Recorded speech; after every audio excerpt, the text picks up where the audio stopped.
happy Friday. Thank you for being here. Welcome to the Lymph Lounge, the conversational podcast about cultivating a state of flow in our bodies and our lives.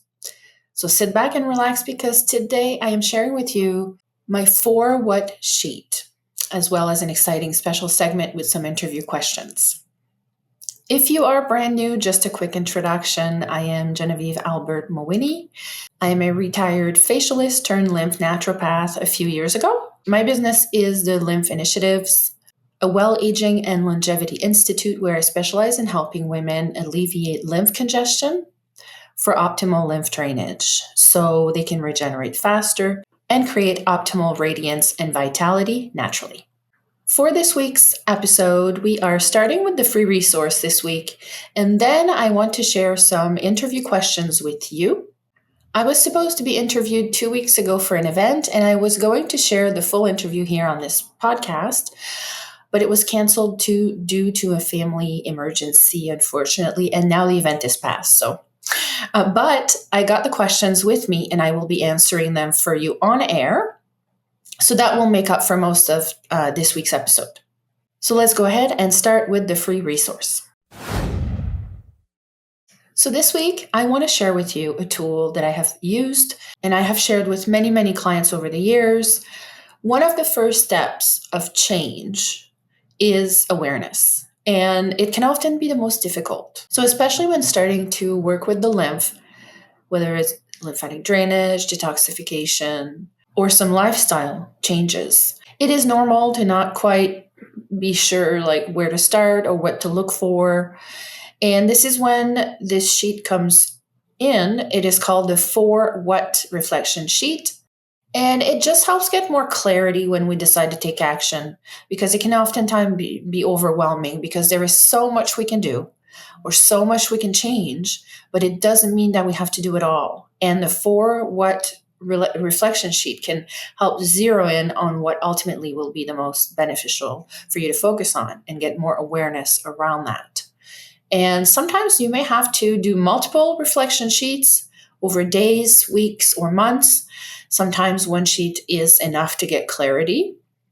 This tool might not work for everybody, of course, but if it works for you, if you try it and it works, that's great.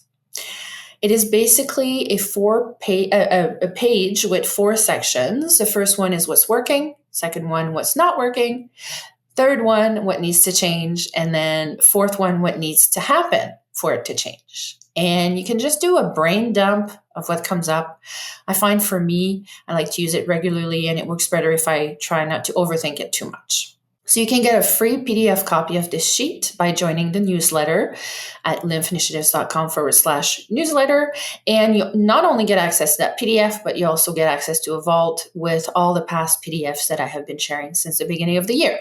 So the benefits of this type of tool are that it is a very simple step, yet it can give so much clarity, especially if you're feeling overwhelmed or stressed out about a decision or an action.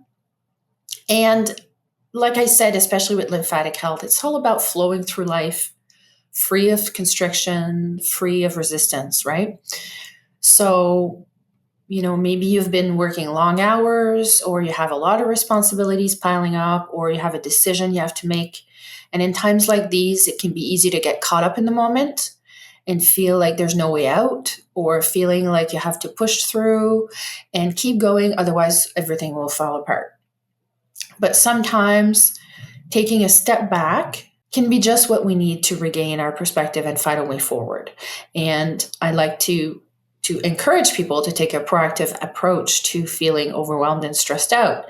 And it is by stopping regularly, taking a step back, and looking at the bigger picture. And that is where that 4 What reflection sheet helps tremendously, because it is human nature. We are designed for survival. So when things start to be a little bit much, we can push through for a long time before we start realizing that things are not working anymore.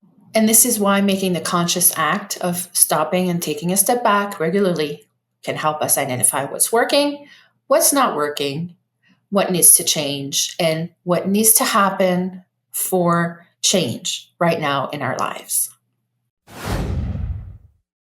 Okay, for the second part of the episode this week, as I shared in the beginning of the episode, I was supposed to go on an interview about 2 weeks ago, but unfortunately was canceled due to a family emergency. But I thought that, those are good questions. And I originally wanted to share the interview on this podcast. So if I have the questions and I can answer them on here, then you still get to enjoy the interview this way.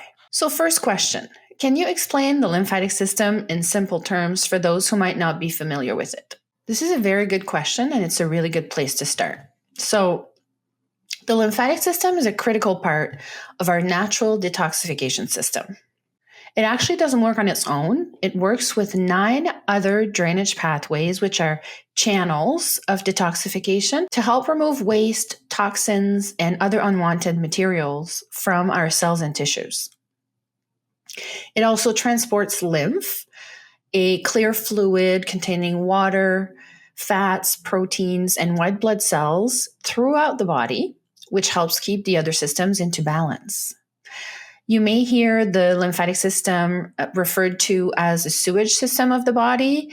It is true, but lately I've been calling it the taxi service for unwanted substances that don't belong in our bodies. For example, when the liver is done processing fat-soluble toxicants such as pesticides with the help of the gallbladder, then the lymphatic system will act as a taxi service that takes this waste and brings it to where it can be eliminated. So ultimately, the lymphatic system will help process all that waste and direct it to where it can be eliminated.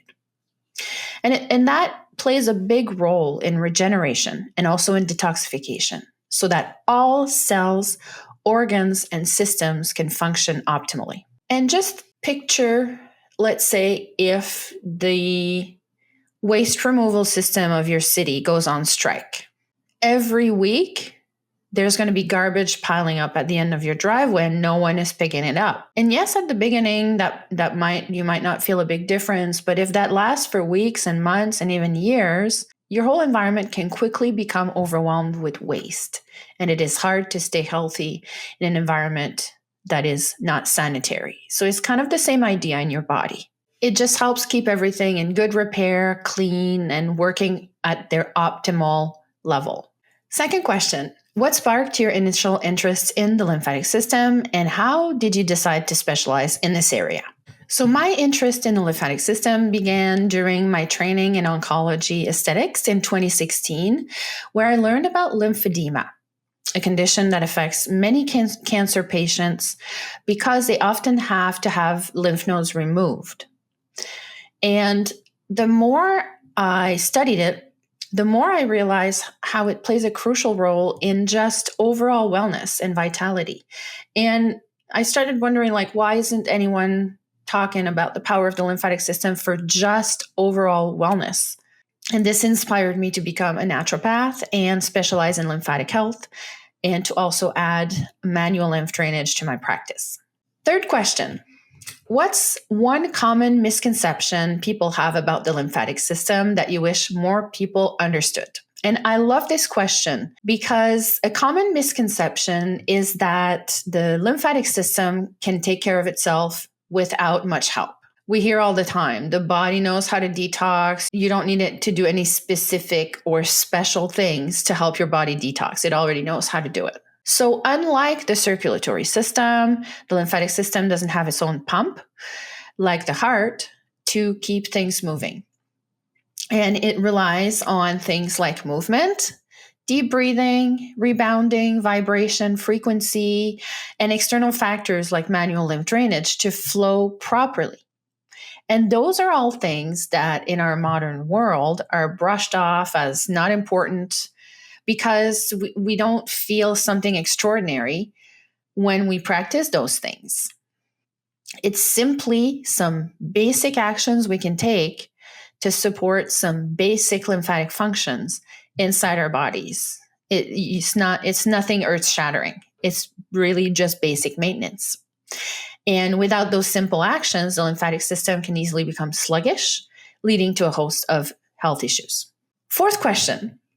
What are some simple everyday habits people can adopt to support their lymphatic health? So it's a good follow-up to the previous question. And there are several ways, very simple ways actually, to support your lymphatic system.